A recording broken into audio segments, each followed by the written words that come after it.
Tonight, a shooting claims the life of a former Pullman High School grad and member of the University of Utah track team. And later we'll let you know just how many couches were set ablaze this weekend. And a new phone number you'll want to call when there's something strange in your neighborhood. Murrow News 8 starts now.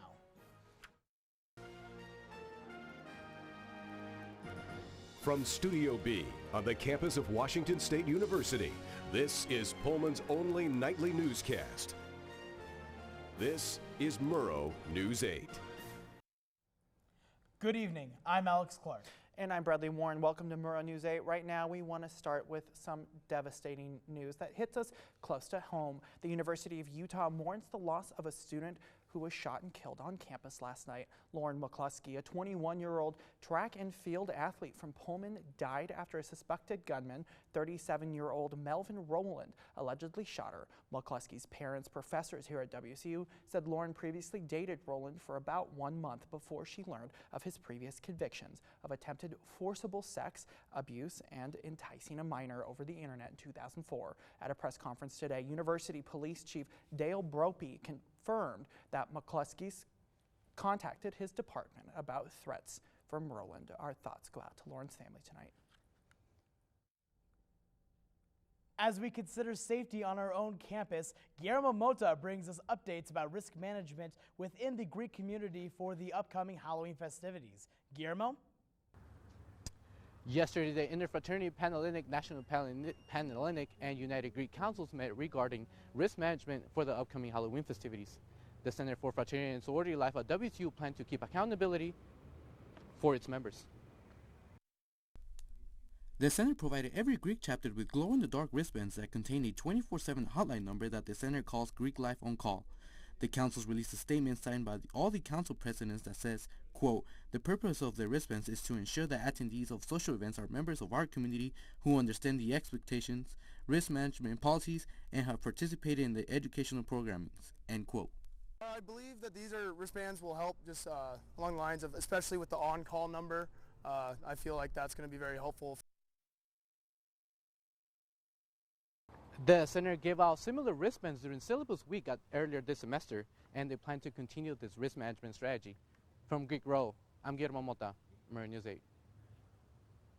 All right, thank you, G. A new WSU tradition continued Saturday for Cougar Football Saturday, but perhaps a little more extreme than usual in honor of College Game Day and WSU's victory over number 12 ranked Oregon. On top of 6 couch fires, police responded to countless other reports. Police said that after the football game, they mostly received complaints about noise and other things in Pullman neighborhoods, but among other calls included minors in possession, assault, traffic offenses, and possible DUIs. Police responded to 7 disorderly conduct calls, 3 reports of unconscious persons, and 2 reports of intoxicated persons. Police arrested 1 person on a DUI charge and received 1 rape allegation. From Friday morning to Sunday morning, Pullman police received 181 calls. While some dogs enjoy the title of man's best friend, other dogs have another very important purpose for their owners. Places like Tails Wagon Adventures train service animals for organizations in the Palouse. Dogs like Rosetta take a lot of time and energy to train, but their instructors believe it's all worth it. It's tough raising these puppies. I'm going to be honest with you. I definitely have established a really good bond with her. She's going to be tough for me to return, but it's a great feeling. I mean, knowing the service that I'm doing for an individual is the best feeling in the world. Puppy trainers spend thousands of dollars and dedicate several hours per day training animals, but they believe it's all worth it in the end, knowing the animals could end up helping a child one day. For 12 years, first-year students at WSU have had one thing in common: they're reading. Carissa Slater tells us how you can help select next year's Page Turner. Soonish, Ready Player One, Garbology.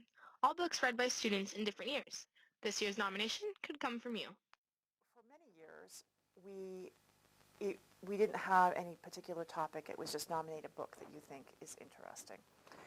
Each book selected goes towards a common research theme on campus, but it can be used towards all departments.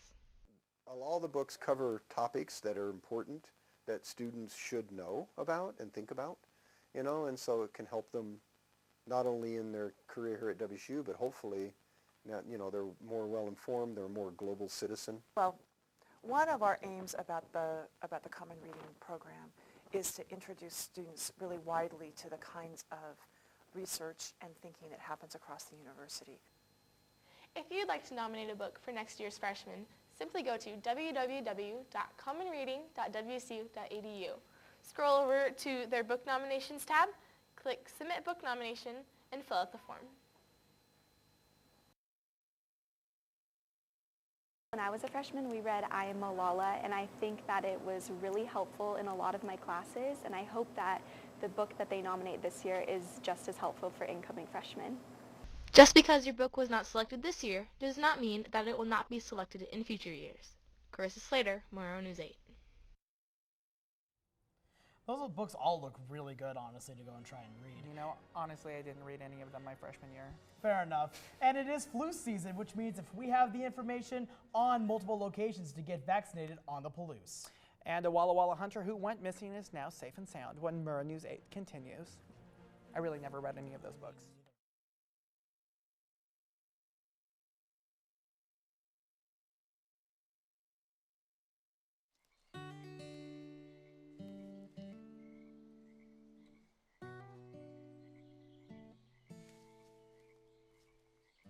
When you're out there, there's no telling what you'll find. I see it! Oh, look at you. There are some moments only the forest can inspire. Find yours at discovertheforest.org. The great outside. My new mom and I have a lot in common. So shiny! We both love the outdoors. That's not a flower. And she knows a lot about wildlife. A labradoodle. You don't have to be perfect to be a perfect parent. Thousands of kids in foster care will take you just as you are. If you want to be a parent, it doesn't matter how you play or even what you wear. You just need to be there. Thousands of teens in foster care don't need perfection. They just need you. Still needing to get your flu shot? Well, Whitman County Library and the Whitman County Health Department partnered together to offer flu vaccine clinics in its branch libraries. The locations hosting the vaccine clinics include Albion Community Building Uniontown Library, and Oaksdale Library. You can schedule an appointment, but walk-ins are welcome. And Latah County Search and Rescue and Life Flight helicopter looked for a 42-year-old missing female hunter Sunday afternoon. Authorities didn't learn about her disappearance until 4:30 that morning. Search and Rescue found the woman outside Beauville with a leg injury, but it wasn't serious and she did not require hospitalization. As the cold weather knocks on our doors, so do several insects seeking warmer places to hide. As a result, WSU entomologists' phones have received numerous calls about one specific creature, spiders. Don't go burning your house down in fear, as almost all spiders seen classify as harmless. If worried, simply double-check your door and window seals. Latah County prepares to host their annual Soups On event to raise money for coaching and outreach programs. The Recovery Center will serve soup and bread from over 6 local restaurants from 11 a.m. to 2 p.m. on Wednesday and the 1912 Center at the 1912 Center on 3rd Street in Moscow. Participants can purchase tickets at the Latah Recovery Center for $20. The center is located on Main Street in Moscow. Well, I know I'm going to be checking my door for spiders. Yeah, definitely. A little bit freaked out myself. Anyway, next, Vanessa McMahon will break down the rest of this week's weather. You know, I really hope it starts to get chilly. We'll hope to get some snow, start skiing again. I prefer the sunshine myself. Oh, Alex.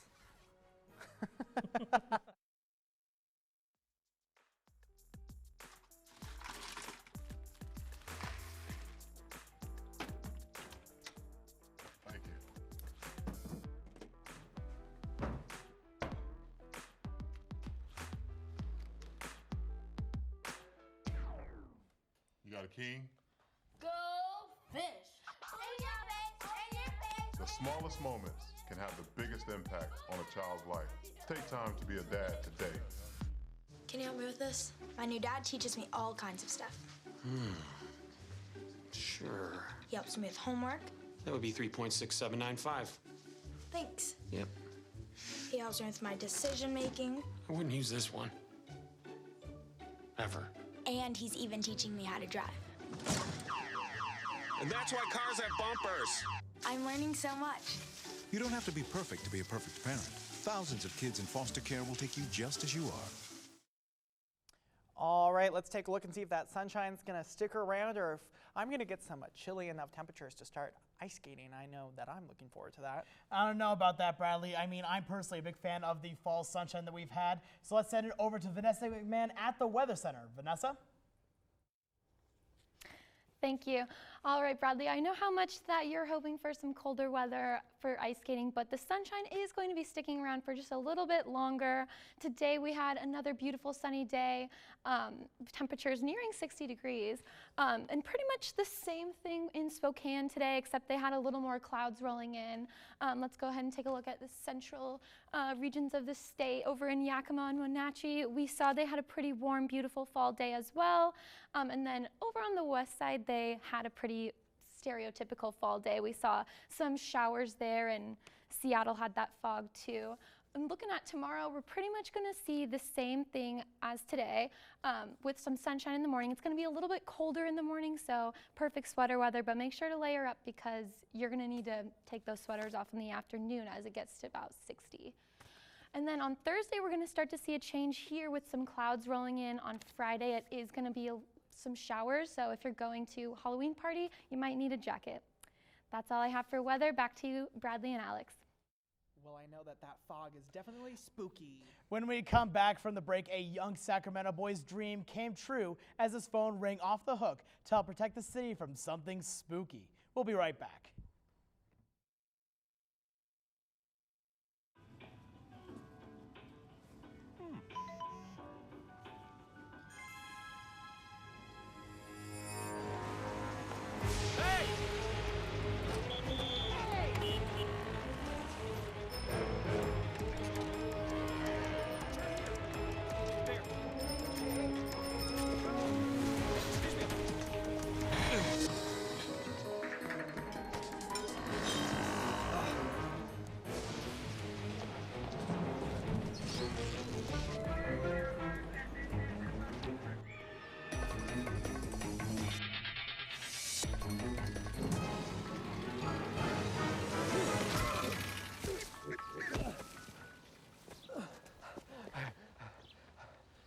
So, same time next week? Well, of course. Put away a few bucks, feel like $1 million. For free tips to help you save, go to Feed the Pig. Well, the Breakfast Club on Moscow's Main Street celebrates 20 years of business. 2 decades in the making, the Breakfast Club opened and serves a breakfast the whole family can enjoy. The business has served as a breakfast and lunch destination for locals, regulars, tourists, and college students since 1998. This week, the restaurant will celebrate their anniversary with prizes and special discounts, and let me tell you, I will definitely be hitting that one up. Well, when there's something strange in the neighborhood of Sacramento, people have a new person to call, and his phone rang off the hook this weekend. 5-year-old London Green suffers from a heart defect, which has made him have 4 heart surgeries, but has the dream of being a Ghostbuster. His dream became a reality as he went around Sacramento busting ghosts across the city, culminating with the mayor giving him the key to the city. When asked about how he felt about becoming a Ghostbuster for a day, he replied, "Super cool." Well, who are you going to call? Ghostbusters, but thank you for watching tonight.